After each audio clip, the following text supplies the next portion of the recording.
Good morning, everyone. I think we're getting ready to get started here. Oh, darn it. 2 people turned up just as I said that. Okay. So we're going to start a new section today, surface area. I want you to imagine you've got a curve y equals f of x from A to B. You rotate it about the x-axis. You would make a solid that looks like that. We've already done questions where we find the volume of that solid, but that's not what we're going to find today. We're going to find surface area. So imagine that curved part here. We're going to find out how many square inches it is, right? So if you were covering it with material, how much material would you need? So that's what a surface area is.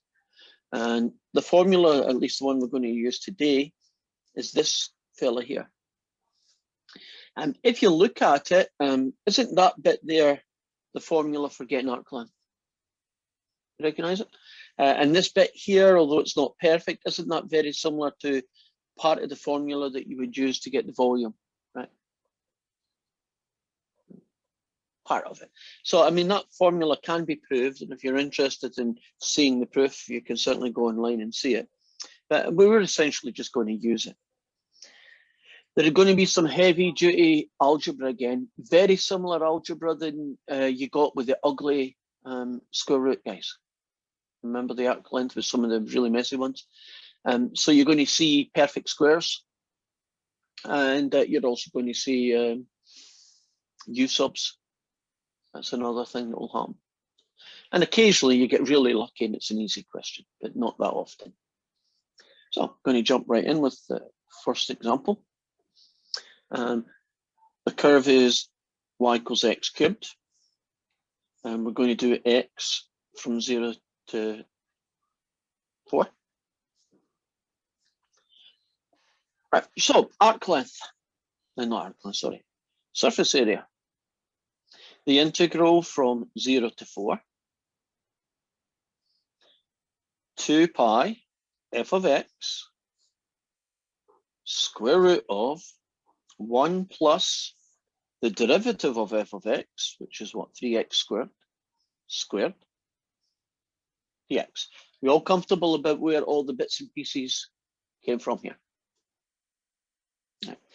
Me personally, I like to just pull out that 2 pi. It just kind of clutters the thing up.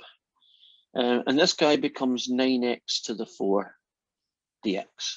Are we happy about that? I didn't really do too much. Comfortable? Right. This has got 2 terms, so it is not a perfect square. But what technique will I use to integrate this?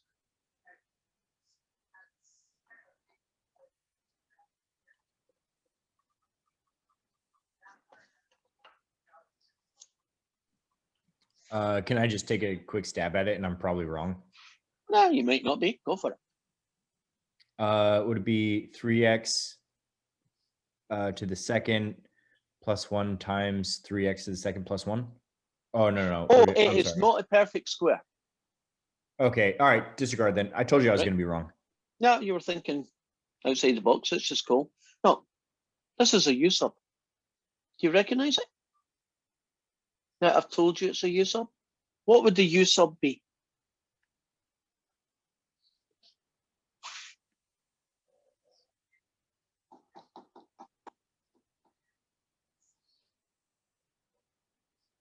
I'm not sure why I'm not getting an answer here. 1 plus 9x to the 4th. Yeah. I've not gave myself enough room, so I'll do it over here. Right, now that you see the U sub, does that make sense that the U sub is everything inside the square root? That's a pretty common U sub. So you differentiate with respect to x, and you get 36x cubed. You do the crossover, you get 36x cubed dx, and then you isolate the dx. So I am going to get 2 pi, remove the limits of integration, x cubed square root of u. Instead of dx, replace it by all of this. which is 1 over 36x cubed to u. And the good news is that they cancel. And I have got a 36, which I'm just going to pull out here. And all you're left with is that guy. And if you don't like pulling the 36 out, couldn't you call it 1/36 of this if it made things look nicer? While I'm at that, I'll simplify it down. Call it a half power. If you want to integrate, you need to turn square roots into half powers.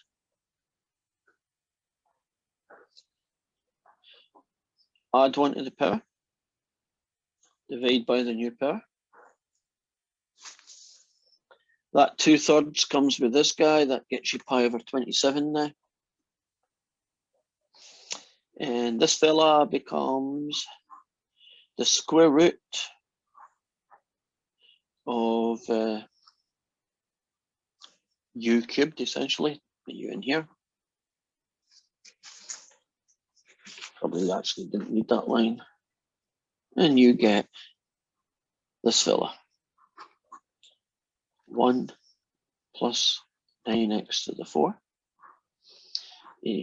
cubed, evaluated at 0 and evaluated at 4.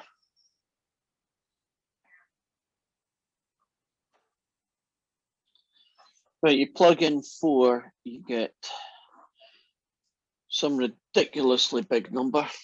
Let's see what it is. It's 1 plus 9 times 4 to the power of 4, which is this guy. Take away 1.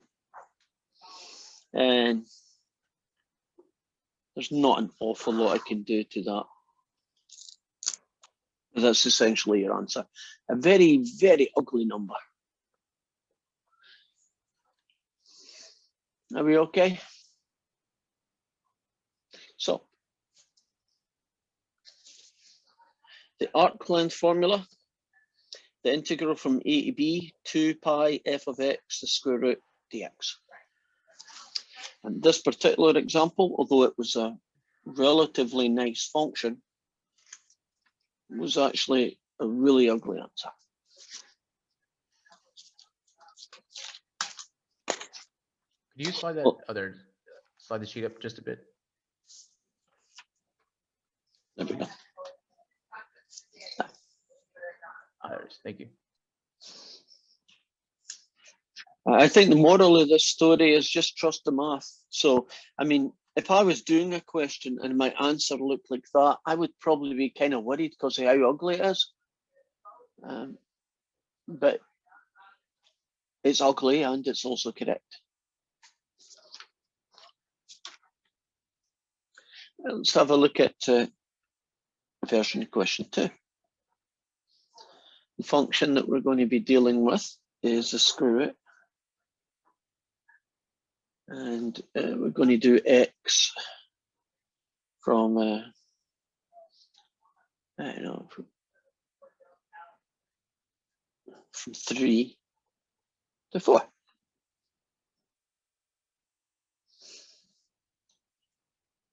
Now, I know what my formula is like. If it was something simple, like y equals x cubed, I would just write it down as we're doing. But when I know that the formula is ugly, I'm actually going to find out what this piece is first. And then once I know what this 1 plus derivative squared is, as nice as I can get it, then I'll return and plug it into this formula. So if you think of this as being your f of x, which it is, what you would then do is you would have to rewrite it as a half power so that you can differentiate. And 1/2, right, multiply by the power, reduce it by 1. Is there anything missing in that derivative?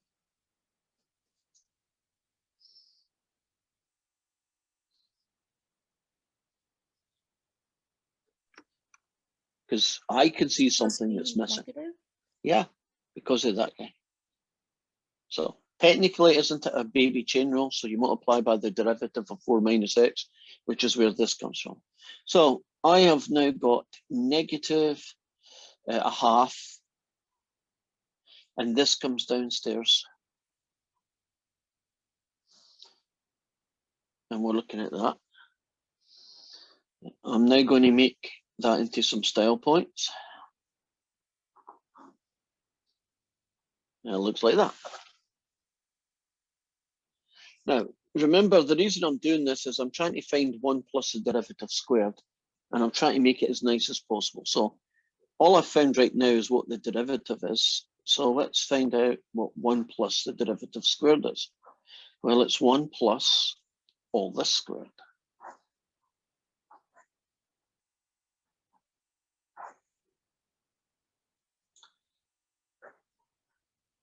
This is an algebra thing. If you have an expression and each of the bits are either multiplied or divided, as they are in this case, you can actually square it by just squaring each piece separately. So if you square the top, you get 1. If you square 2, you get 4. And if you square a square root, don't the things basically cancel out? Are you happy with that squared is this? Right. So you can see it's a lot of algebra right now. We aren't really doing that much derivatives now. We're into making it look pretty, style points. Do you think I'm going to leave it like that, or do you think I'm going to stick it together as a single fraction?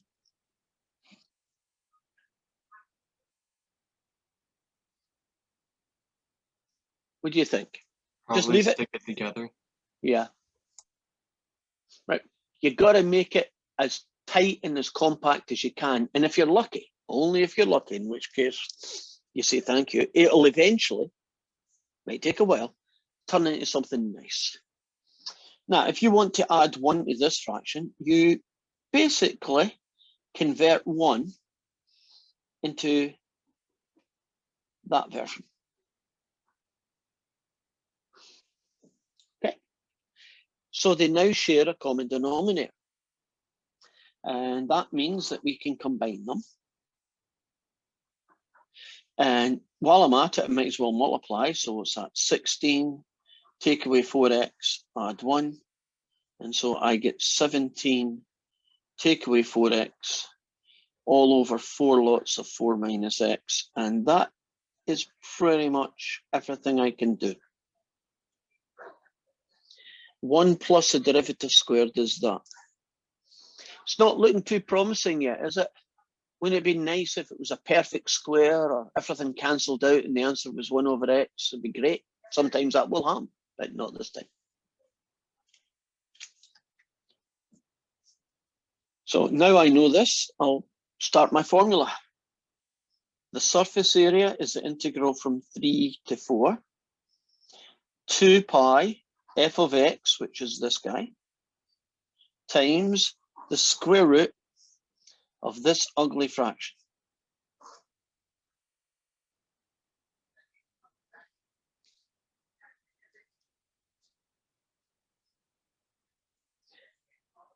And I'm going to be working on this ugly expression and make it as pretty as possible and hopefully get something that I can integrate. If I left it like this, no chance. There's not a U sub in the world that will save you. Integration by parts is a non-starter. That's pretty much it. You know, everything you could do isn't going to work. So I'm going to pull out my 2 pi, as you know I like to do. And I've got this square root, which is nice. And I've got this fella. Well, do you know if you've got a square root of things like this, can't you split them all up with their own individual square root? So the square root of the top guy,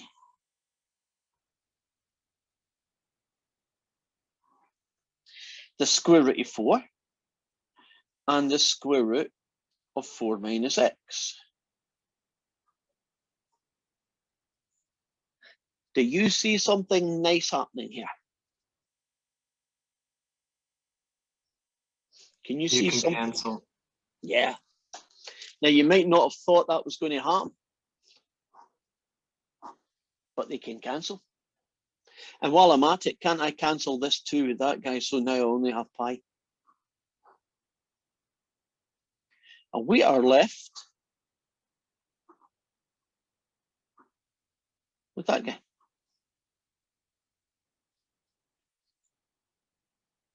Which is much better than that guy. Now you could do this guy in 2 ways. You could do it as a linear shortcut method. But I'm going to do this one as a U sub, because sometimes I keep saying do the linear shortcut method and some of you don't like it. So let's take you through the other way of doing it. Both work, so it's not like you could get a different answer. If you differentiate with respect to x, you just get the number -4, just fine. You do the crossover, you get that. And then when you isolate it, you basically get this.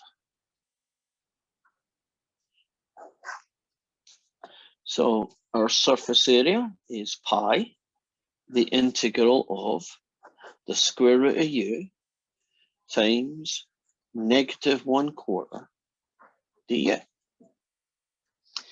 I'll bring out the -1/4 and I'll turn that into u to the half so I can do the power rule.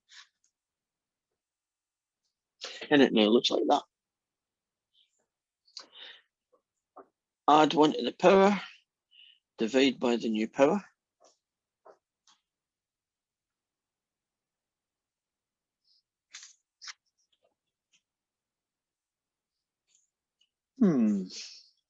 May as well tidy it up a little bit. That and that and that and that. So you're going to get -pi/6 now. And this fella here is the square root of u all cubed, which becomes this guy all cubed. And we're going to evaluate it from 3 to 4. So what do you get? -pi/6. Plug in 4, you get the square root of 1 cubed. Plug in 3, you get the square root of 5 cubed. And so the answer is 1 take away 5√5, I guess.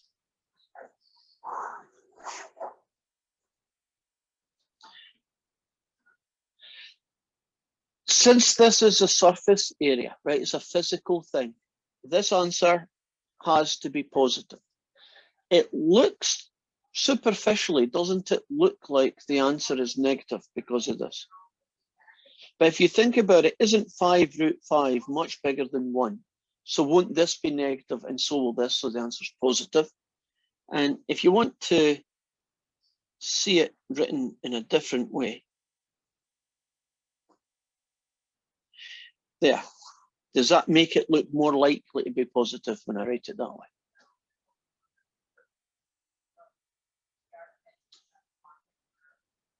Well, I think I've kept my promise of being ugly and messy and heavy on the algebra.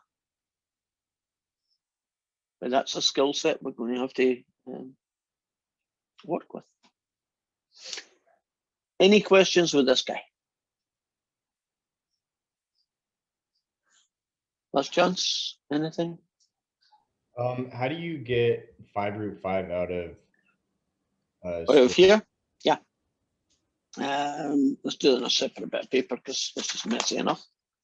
So the question was, how did this guy become 5√5? Great. Right. Well, this guy is square root of 5 times square root of 5 times square root of 5. Those two guys get me 5. Okay, yeah, never mind. Thank you. Yeah, that answers my question.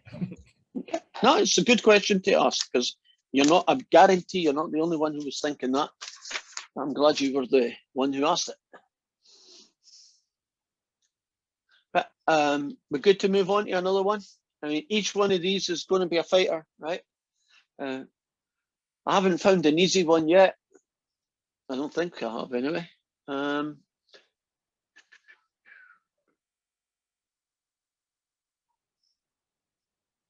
You want to see a perfect square one, don't you?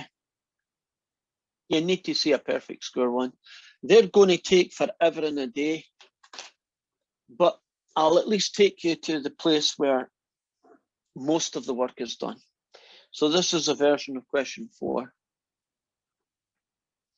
And we're going to be working with 1/6 cubed plus 1/2 1 over x. And it's going to be from 1/2 to 1. So I'm going to find all this stuff, right?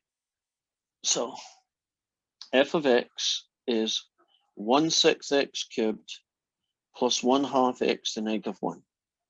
Now I can differentiate. Multiply by the power, you get 1/2 x squared. Multiply by the power, adjust it by 1, you get that guy. So that's f of f dashed of x. Now we're going to find 1 plus this guy squared. That means we're going to take this guy and square him.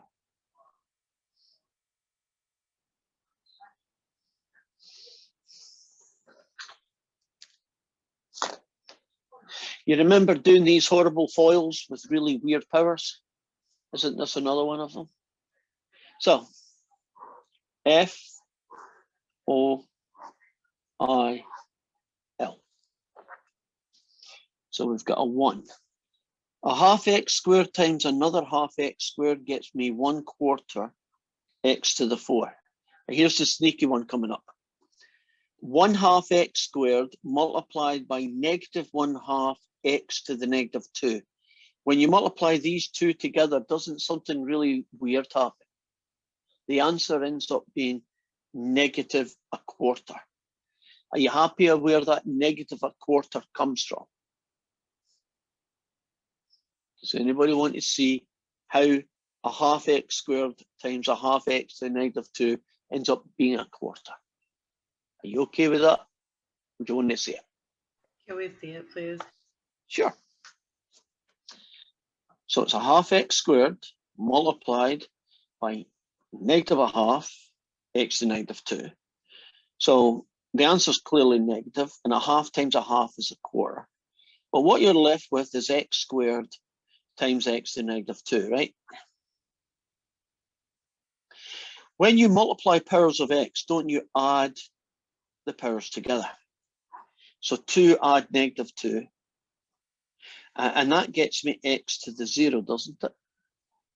And x to the 0 is a very special thing, isn't it? It's 1. And so that's where the negative 1/4 came from. Right, if you go the other way, very similar, negative 1/4, and then you finish. This guy times himself gets you positive 1/4 x to the negative 4. Right, negative 2, negative 2, join them together, negative 4. Now make it look pretty. That and that ends up being plus 1/2.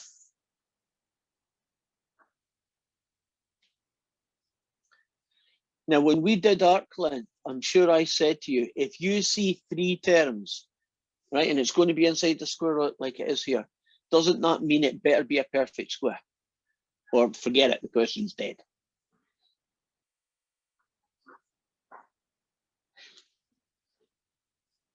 When you have them as we have here in order, isn't it just the first and the last term that you need to worry about? The middle takes care of itself.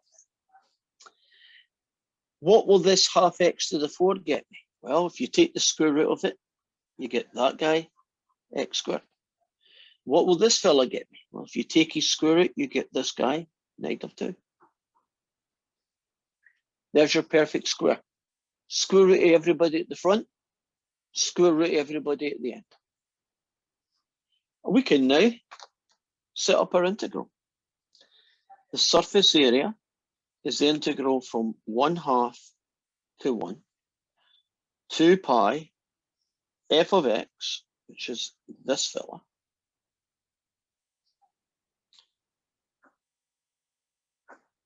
times the square root of this guy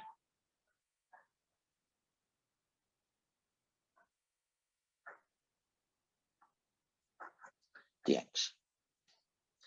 I'll pull out my 2 pi, get 1/2 to 1, 1/6 x squared plus this guy. The square of a square root cancels out.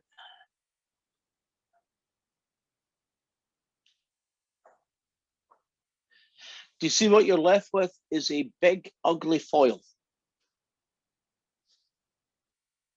Foil, this guy times this guy. And I don't want to take all the work away from you because you do have to get practice at things. Will you imagine foiling that out? And you're just going to get things like a 12th x to the 5 and 1/4 x to the -1 and all sorts of other things like that. And it's just a power rule once you do it. But, you know, you're going to have to deal with positive and negative powers of x and ugly fractions. But it is doable. It'll just take you probably another 5 minutes.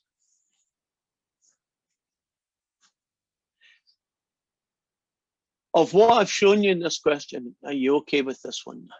This is what a perfect square version looks like. So we have seen a U sub version and a perfect square version and a just ugly algebra version, right? The one with the square root that we started with. So we're slowly getting experience of seeing the most typical situations that can happen.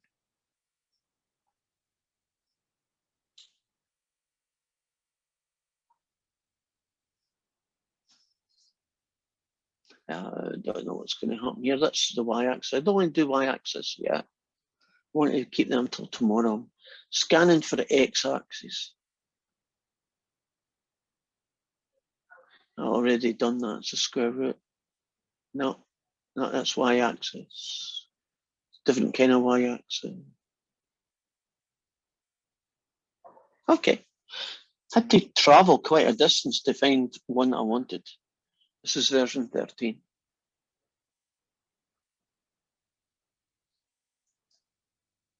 Oh shoot, it's the y-axis. Don't want the y-axis yet. I want to just do x-axis. Okay. Then I'm going to do an x-axis question that is going to scare the EBGBs out of you. If none of the questions we've done so far hurts your brain, this one is so simple that you'll just, well, let's just show you.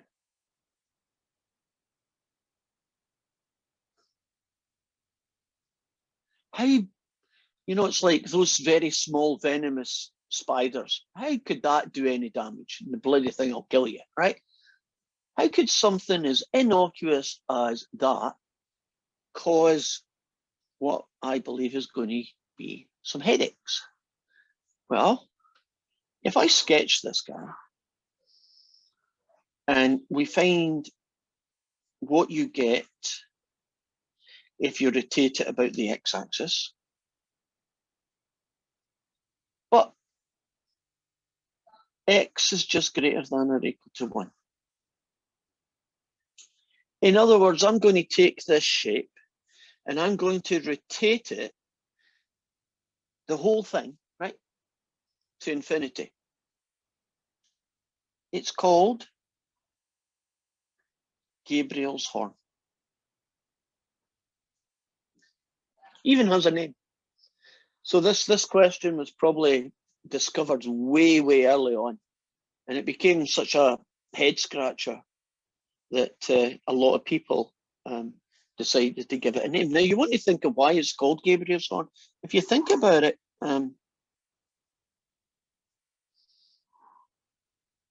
doesn't that shape look like a horn? But it's infinitely long, isn't it? Because you go to infinity. So if Gabriel was going to have a horn, maybe that would be the horn he would use, right? It's infinite.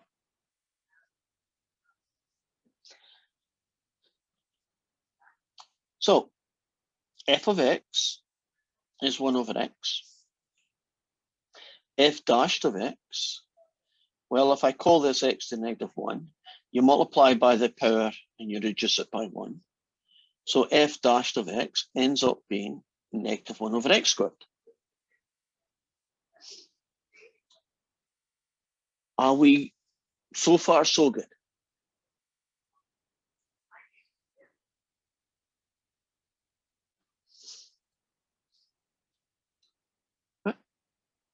Now I'm going to do a little cheat at the end, but don't worry about it. We'll figure it out. I'm now going to do 1 plus the derivative squared. So that's 1 plus this guy squared, which is 1 plus 1 over x to the 4.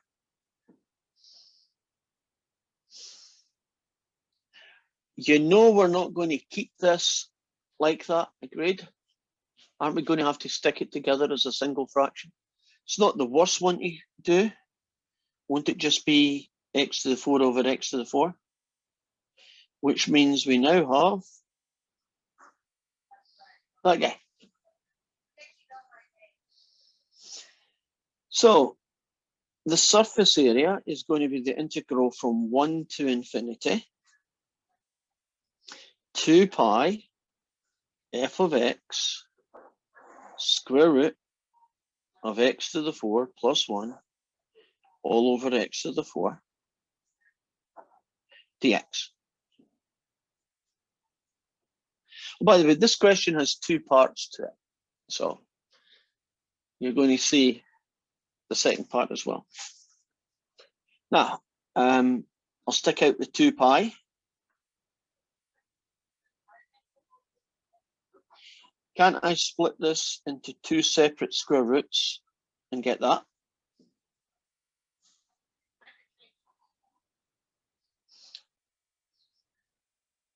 Are we good so far? Square root of that guy, square root of that guy is x squared.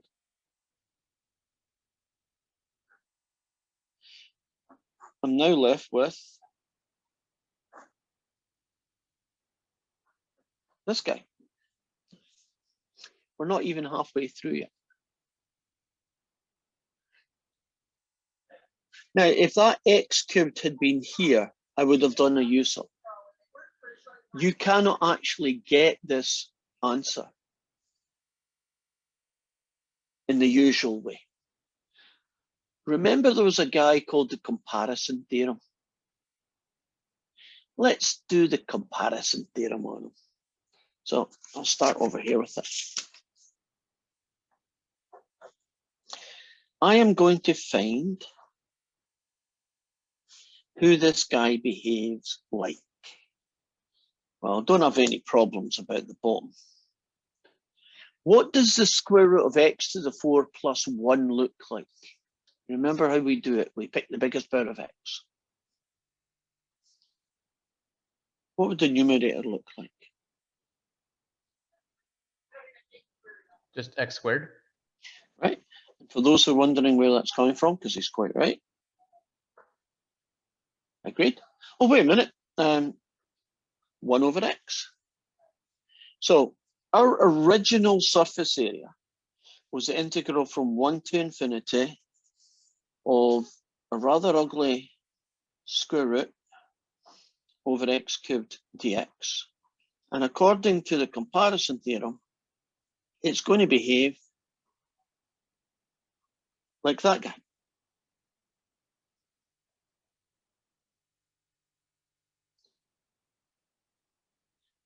Now, when you do these, isn't this now an improper integral? And so it's going to be the limit as t tends to infinity of the integral from 1 to t of 1 over x dx. That's going to be the limit as t tends to infinity of the natural log of t evaluated at 1 and at t. And that is going to be the natural log of, that should be called x, sorry. The natural log of t, take away the natural log of 1. And then I can just do brute force. Natural log of 1 is 0. What is the natural log of infinity? Natural log of infinity. Infinity. Infinity. So maybe it's not a surprise to you, but we're only halfway through. Doesn't Gabriel's horn have an infinite surface area?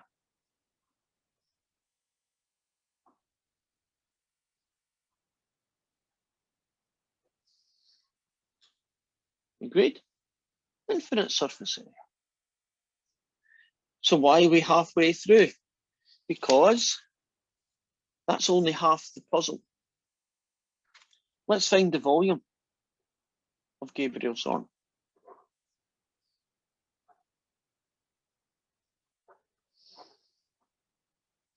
Well, it's going to be the integral from 1 to infinity pi f of x squared. I know it's a while since you did it, but you remember the formula for getting volumes rotated about the x-axis, pi function squared.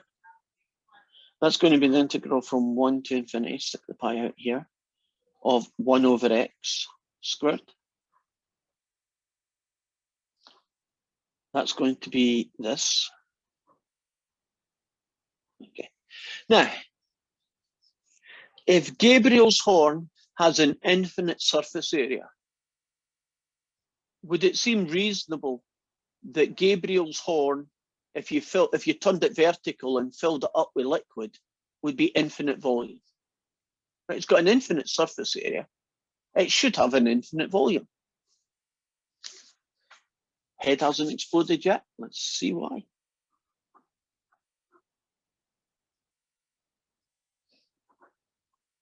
Okay, so it's going to be the limit as t tends to infinity of this guy.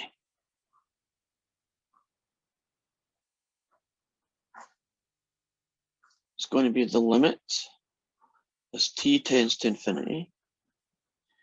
Well, add 1 to the power, divide by the new power.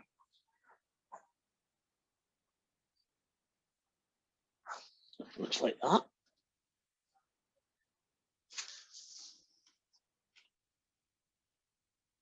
What's going to happen next? Well, it's going to be pi. I'd call that 1 over x, so minus 1 over t, take away minus 1 over 1. And we end up with the limit as t tends to infinity of negative 1 over t plus 1. Oh, we can brute force this.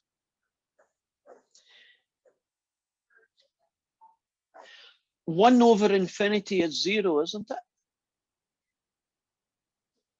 Great. Minus 1 over 0 is also infinity. And so that's 0. And so you get pi.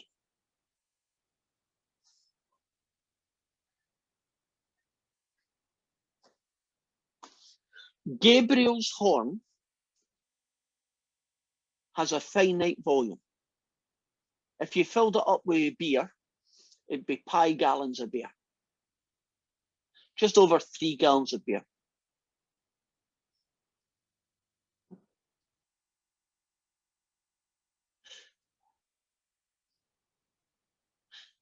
That doesn't make sense, but it's true.